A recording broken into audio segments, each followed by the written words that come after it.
Hello दोस्तों, Brajesh Chandra learning channel में आपका स्वागत है। दोस्तों, प्राचीन भारतीय इतिहास पर मैं अपनी अगली प्रस्तुति के साथ आपके समक्ष उपस्थित हूँ। प्रस्तुत वीडियो में हम लोग सुदूर दक्षिण के एक राजवंश पल्लव, जिन्होंने कृष्णा तथा तुंगभद्रा नदियों के बीच कांची को केंद्र बना करके एक साम्राज्य की स्थापना की थी, उस पर हम लोग चर्चा करने जा रहे हैं। दोस्तों, सिविल सर्विसेज की प्रारंभिक एवं मुख्य दोनों ही परीक्षाओं में इससे संबंधित प्रश्न पूछे जाते हैं। विशेष रूप से मुख्य परीक्षाओं में पल्लवों की सांस्कृतिक उपलब्धियों से संबंधित प्रश्न परीक्षाओं में पूछे गए हैं। अतः प्रस्तुत वीडियो में सबसे पहले हम लोग पल्लवों के राजनीतिक इतिहास पर एक संक्षिप्त चर्चा करेंगे और तत्पश्चात इनके प्रशासनिक संगठन और अन्य सांस्कृतिक उपलब्धियों पर चर्चा की जाएगी। मुझे उम्मीद है कि यह सामग्री आपके लिए अत्यंत उपयोगी साबित होगी। तो आइए इन्हें देखते हैं। दोस्तों, सबसे पहले यह एक महत्वपूर्ण तथ्य है कि पल्लव आखिर थे कौन। तो पल्लवों की पहचान जो है काफी विवादास्पद है। प्रस्तुत संदर्भ में जो पहला मत है वह ध्वनि साम्यता के आधार पर पल्लवों को पहलव या पार्थियन मानता है, जो शकों के बाद भारत आने वाली विदेशी जाति थी। इस मत के अनुसार पहलव जो थे, पार्थियन जो थे, वे शकों के सामंत थे। शक शासक रुद्रदामन का सौराष्ट्र का जो गवर्नर था सुविशाख, वस्तुतः वह पहलव ही था, अर्थात वह पार्थियन था।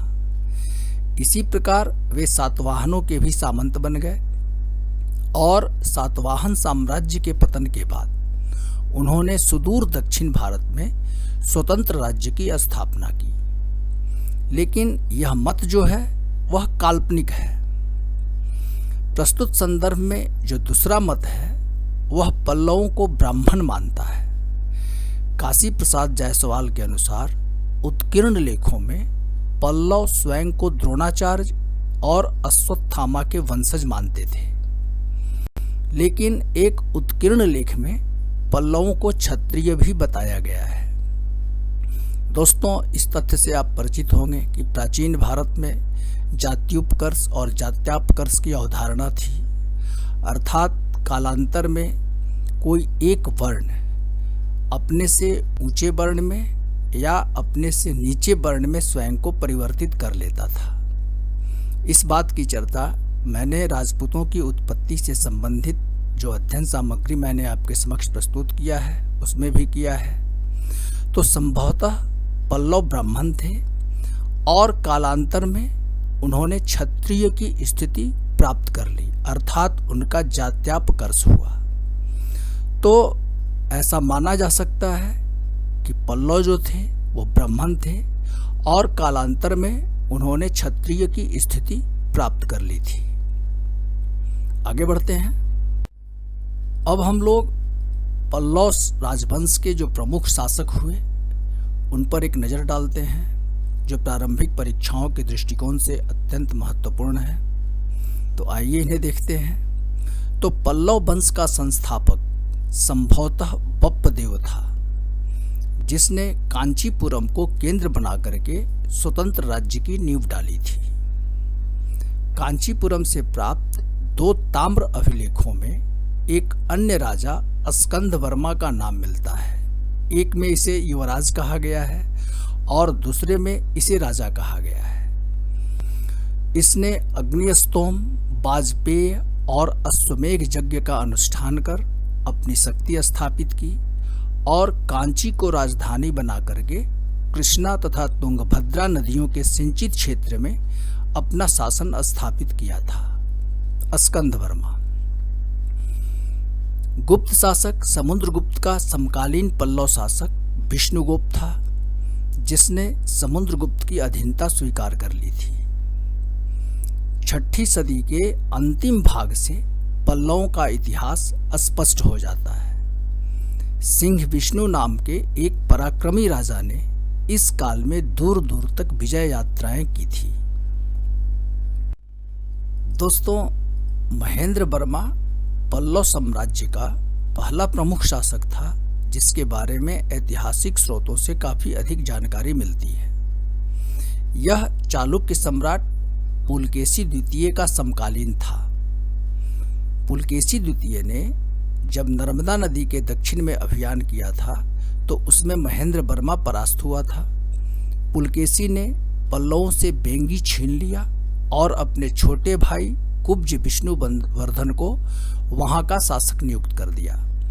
इस प्रकार बेंगी के पूर्वी चालुक्य राज्य की स्थापना हुई थी। इस तथ्य से आप परिचित होंगे। हालांकि कांची में महेंद्र वर्मा की स्वतंत्र सत्ता बनी रही। महेंद्र वर्मा ने कांची में ब्रह्मा, विष्णु, महेश के कई मंदिर स्थापित किए और चैत्यकारी की उपाधि इसने धारण की थी। महेंद्र वर्मा ने इसने मत विलास प्रहसन नामक काव्य ग्रंथ की भी रचना की थी। दूसरा जो प्रतापी राजा हुआ पल्लव वंश का, वह नरसिंह वर्मा प्रथम था। यह पल्लव साम्राज्य का सबसे प्रतापी राजा था। इसने उत्तर की ओर अभियान किया तथा पुलकेशी द्वितीय को परास्त करके इसने वातापी, जो चालुक्यों की राजधानी थी, उसको जीत लिया और वातापी कोंड की उपाधि इसने धारण की थी। तो वातापी कोंड नरसिंह वर्मा प्रथम की उपाधि थी। आगे बढ़ें। नरसिंह वर्मा प्रथम ने 2 बार सिंघल द्वीप अर्थात श्रीलंका पर आक्रमण किया था। इसने वर्तमान पुडुचेरी में महामल्लपुरम नामक नगर बसाया और महामल्ल की उपाधि धारण की। तो नरसिंह वर्मा की ये दूसरी उपाधि थी, महामल्ल की। चीनी यात्री ह्वेंत्सांग जो है वह नरसिंह वर्मा प्रथम के काल में ही पल्लव साम्राज्य की यात्रा की थी। यह भी प्रारंभिक परीक्षाओं के दृष्टिकोण से महत्वपूर्ण तथ्य है। पल्लव प्रदेश को ह्वेंत्सांग ने रत्नों का आकार कहा था। इसका अगला प्रमुख शासक था परमेश्वर वर्मा। तो नरसिंह वर्मा प्रथम के बाद उसका पुत्र महेंद्र वर्मा द्वितीय कुछ समय के लिए शासक बना। बाद में इसका पुत्र परमेश्वर वर्मा पल्लव साम्राज्य का अधिपति बना।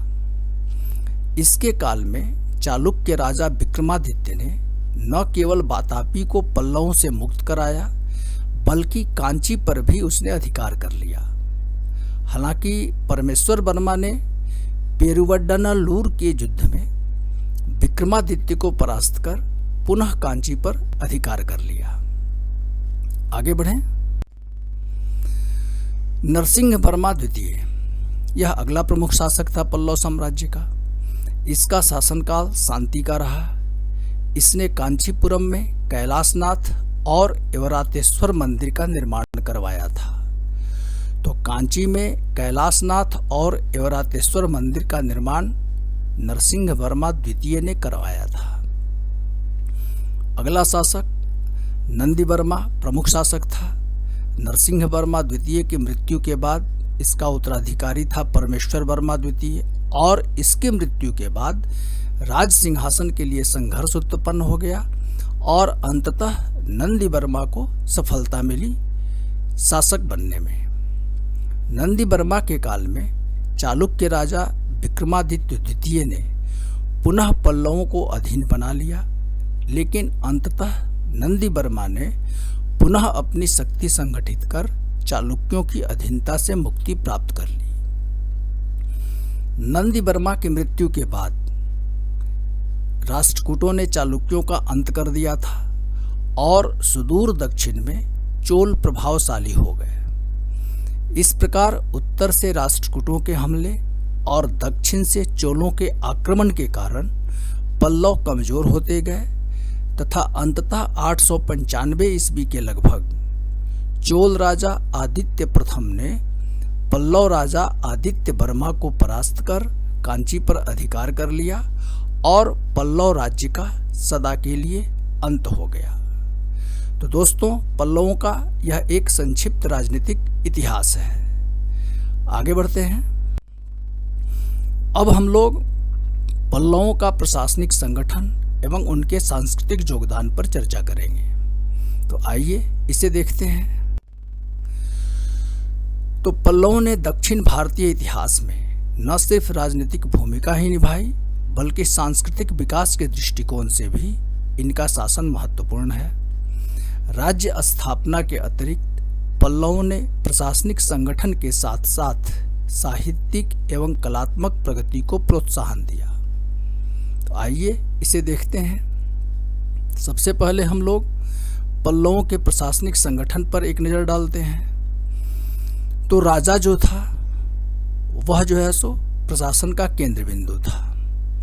पल्लवों का प्रशासनिक संगठन मौलिक रूप से प्राचीन भारतीय शासन व्यवस्था पर ही आधारित था। इसके अंतर्गत राजतंत्रीय शासन व्यवस्था स्थापित की गई थी, जिसका प्रधान राजा होता था तथा प्रशासन के सभी घटक इसी से शक्ति प्राप्त करते थे। परंपरागत रूप में यह लोक कल्याणकारी सिद्धांतों के अनुरूप शासन करता था। यह सर्वोच्च सेनापति एवं अंतिम न्यायकर्ता भी था, जैसा प्राचीन भारत के प्रशासनिक संगठन की विशेषता रही है। आगे बढ़ें। शासक जो था वो राजाधिराज सदृश सामंती उपाधि धारण करता था। वंशानुगत उत्तराधिकार का नियम प्रचलित था। मंत्री परिषद जो था प्रशासनिक संगठन का एक महत्वपूर्ण घटक था।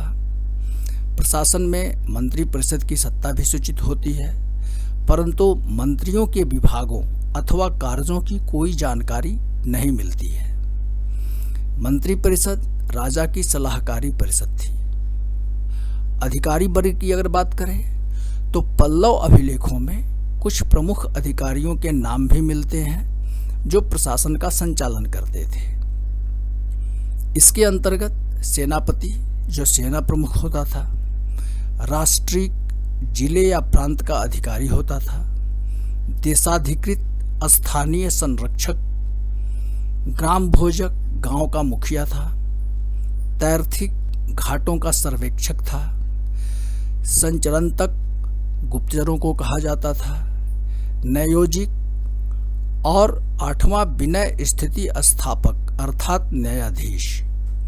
तो पल्लवों के प्रशासनिक संगठन के ये कुछ प्रमुख अधिकारी वर्ग थे। आगे बढ़ें। अब पल्लव साम्राज्य जो था वह विभिन्न मंडलमों, कोट्टमों, नाडुओं तथा ग्रामों में विभक्त था। मंडलम में मांडलिक या राष्ट्रिक तथा कोट्टम में देशांतिक शासन का भार जो है सो संभालते थे।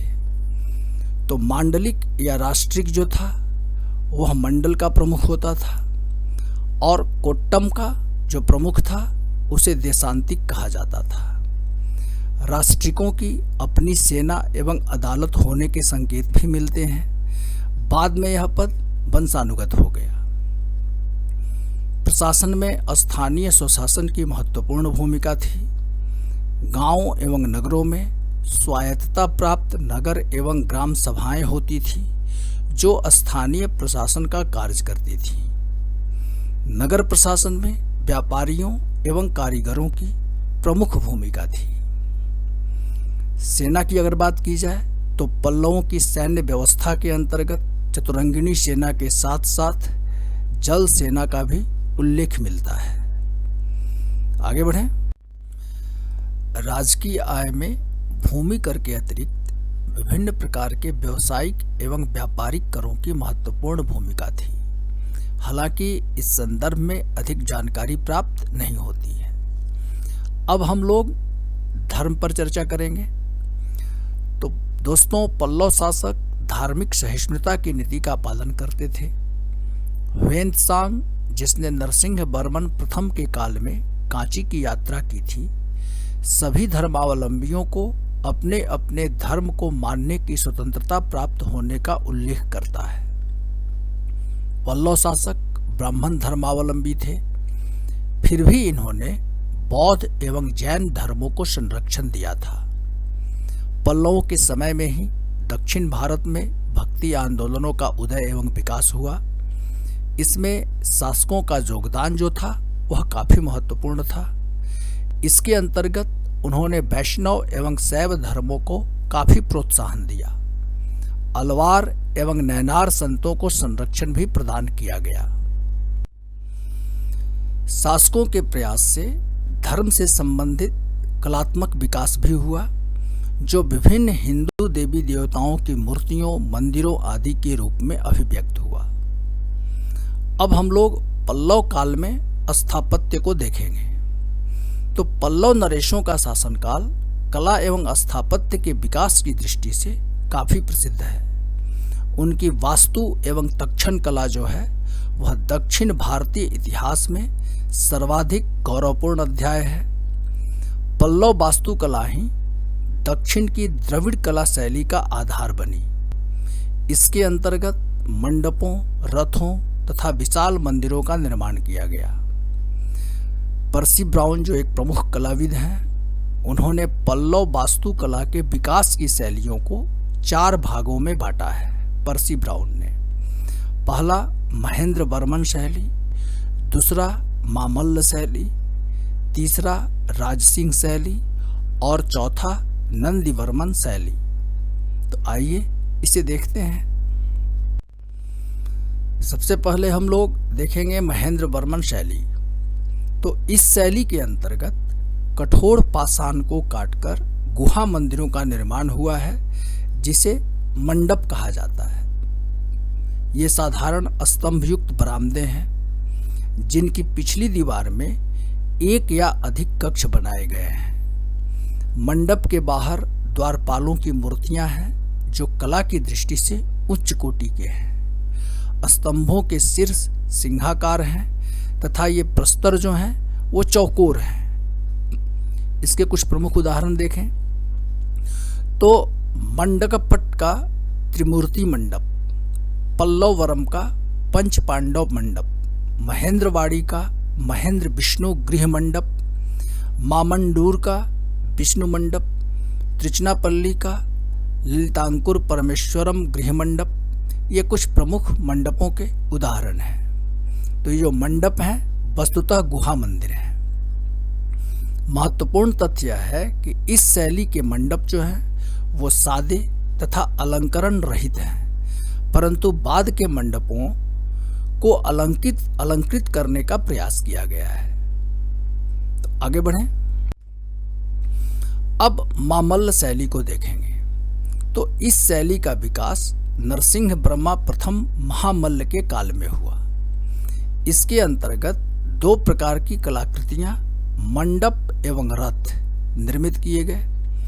इस शैली के स्मारक मुख्य रूप से मामल्लपुरम या महाबलीपुरम में ही विद्यमान है। सबसे पहले हम लोग मंडपों को देखते हैं। तो मुख्य पर्वत पर 10 मंडपों का निर्माण किया गया है। मंडपों की संख्या नरसिंह ब्रह्मा प्रथम महामल्ल के काल में 10 मंडप निर्मित हुए हैं। इनमें जो मंडप हैं उन्हें देखें तो आदि वाराह मंडप, दूसरा महिष मर्दनी मंडप, तीसरा पंच पांडव मंडप, चौथा रामानुज मंडप, पांचवा धर्मराज मंडप, छठा कोटिकल मंडप, सातवां पंचायत शिव मंडप, आठवां कृष्ण मंडप तथा 2 मंडप जो हैं वो अर्ध निर्मित हैं। मंडपों के स्तंभ का आकार पहले से पतला एवं लंबा है तथा ये पद्म, कुंभ, फलक आदि से अलंकृत हैं। इनमें उत्कीर्ण महिषमर्दनी, अनंतसाई विष्णु, त्रिविक्रम ब्रह्मा, गजलक्ष्मी, हरिहर आदि की मूर्तियां कलात्मक दृष्टि से काफी भव्य है। आगे बढ़ते हैं। अब रथों पर चर्चा करेंगे। तो इस शैली की दूसरी रचना रथ अथवा एकास्म मंदिर है, जिन्हें चट्टानों को काट करके बनाया गया है। इसमें कोई जोड़ नहीं है। इन्हें सप्त पैगोडा भी कहा जाता है और इनकी संख्या 8 है। और ये कौन कौन है इसे देखें तो पहला द्रौपदी रथ, दूसरा नकुल रथ, तीसरा अर्जुन रथ, चौथा भीम रथ, पांचवा धर्मराज रथ, छठा गणेश रथ, 7वां पिंडारी रथ और 8वां वलयंकुटैथ रथ। तो ये 8 रथों का निर्माण किया गया है। इन्हें सप्त पैगोडा भी कहा जाता है। इनमें धर्मराज रथ काफ़ी प्रसिद्ध है। इसमें ऊपर की तरफ पिरामिडनुमा शिखर बना हुआ है, मध्य में वर्गाकार कक्ष तथा नीचे स्तंभयुक्त बरामदा है। इन रथों में द्रौपदी रथ सबसे छोटा एवं साधारण है। इनमें कुछ रथों का आकार चैत्यगृहनुमा है। विद्वानों की मान्यता है कि ये रथ जो हैं वो द्रविड़ कला शैली के तथा बाद में निर्मित होने वाले गोपुरम के अग्रदूत हैं। इन विभिन्न रथ मंदिरों में विभिन्न देवी देवताओं की मूर्तियां उत्कीर्ण की गई हैं। आगे बढ़ें। अब हम लोग राजसिंह शैली को देखेंगे। तो इस शैली का प्रारंभ पल्लव नरेश नरसिंह वर्मन द्वितीय राजसिंह ने किया था। इसके अंतर्गत गुहा मंदिरों के स्थान पर पाषाण ईंट आदि की सहायता से इमारती मंदिरों अर्थात स्ट्रक्चरल टेम्पल का निर्माण करवाया गया। इस शैली के 3 मंदिर सौर मंदिर, ईश्वर मंदिर तथा मुकुंद मंदिर महाबलीपुरम से प्राप्त होते हैं। इसके अतिरिक्त कांची का कैलाशनाथ मंदिर एवं बैकुंठ पेरुमाल मंदिर तथा उत्तरी अर्काट का पन्नमलाई मंदिर अन्य स्मारक हैं राजसिंह शैली के। इस शैली के मंदिरों का निर्माण प्रस्तर खंडों को जोड़कर तथा चारदीवारी के अंदर किया गया है। इनमें शिखर एवं गोपुरम पर विशेष ध्यान दिया गया है। मंदिरों में गर्भगृह, प्रदक्षिणा पथ तथा विभिन्न देवी देवताओं की मूर्तियों का अंकन मिलता है। कांची स्थित कैलाशनाथ मंदिर इस शैली की सर्वोत्कृष्ट रचना है। इसके निर्माण में ग्रेनाइट एवं बलुआ पत्थरों का प्रयोग किया गया है। आगे बढ़ें। अब हम लोग नंदीवर्मन शैली को देखेंगे। तो इस शैली के अंतर्गत अपेक्षाकृत छोटे मंदिरों का निर्माण हुआ है। ये पल्लव साम्राज्य के ह्रास का संकेत देते हैं, अर्थात नंदीवर्मन के काल तक आते आते पल्लव साम्राज्य जो है वह क्षीण होने लगा था, जिसका प्रभाव इस काल के मंदिरों पर भी दिखाई देता है। इस शैली के कुछ प्रमुख उदाहरण देखें तो कांची का मुक्तेश्वर एवं मातंगेश्वर मंदिर, ओरगडम का बडमल्लीश्वर मंदिर, तिरुतैन का बिरट्टानेश्वर मंदिर, गुंडीमल्लम का परशुरामेश्वर मंदिर इस शैली के कुछ प्रमुख मंदिरों के उदाहरण हैं। इसके बाद के मंदिरों के निर्माण में चोल शैली का प्रभाव झलकता है। इस प्रकार कला स्थापत्य के विकास के दृष्टिकोण से पल्लव काल काफी महत्वपूर्ण था। आगे बढ़ते हैं। अब हम लोग पल्लव काल में शिक्षा एवं साहित्य की स्थिति पर एक नज़र डालते हैं। तो पल्लव शासकों ने शैक्षणिक एवं साहित्यिक प्रगति में भी दिलचस्पी ली। पल्लव शासक स्वयं भी साहित्य में रुचि रखते थे तथा विद्वानों को प्रश्रय प्रदान करते थे। कांची जो था वह एक विख्यात शैक्षणिक केंद्र था, जहां ह्वेंत्सांग एवं दिंगनाक ने शिक्षा प्राप्त की थी। यह एक महत्वपूर्ण तथ्य है। पल्लवों के संरक्षण में भारवी, दंडिन और मातृदत्त जैसे विद्वानों ने विभिन्न साहित्यों की रचना की, जैसा कि भारवी का कीर्तार्जुनीय एवं दंडिन ने 10 कुमार चरित्र लिखा। महेंद्र वर्मन साहित्यिक अभिरुचि का व्यक्ति था, इसकी चर्चा हम लोगों ने पहले किया है, जिसने मतविलास प्रहसन तथा भगवद्जुक प्रहसन की रचना की थी। यह काल संस्कृत साहित्य के विकास के साथ साथ तमिल साहित्य के विकास के दृष्टिकोण से भी महत्वपूर्ण था। तिरुवल्लुवर की कुरल का रचना का जो समय है वह यही माना जाता है कि पल्लव काल में ही तिरुवल्लुवर ने कुरल की रचना की थी।